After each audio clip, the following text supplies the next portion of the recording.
Price Lord. ஆதியாகமம் 15வது அதிகாரம் 1வது வசனம். பயப்படாதே, நான் உனக்கு மகா பெரிய கேடகமும் பெலனுமாய் இருக்கிறேன் என்று சொல்லி தேவன் ஆபிரகாமோடு சொன்னார். பயப்படுகிறதுனாலே நம்முடைய வாழ்க்கையில் ஏற்படுகிற சில விளைவுகளை குறித்து நாம் பார்க்க போகிறோம்.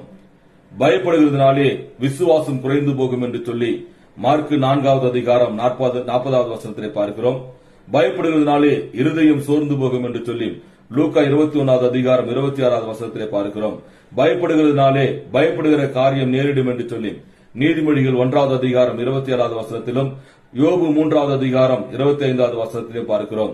பயப்படுவதனாலே அக்னி கடலுக்கு பங்கடைவார்கள் என்று பார்க்கிறோம்.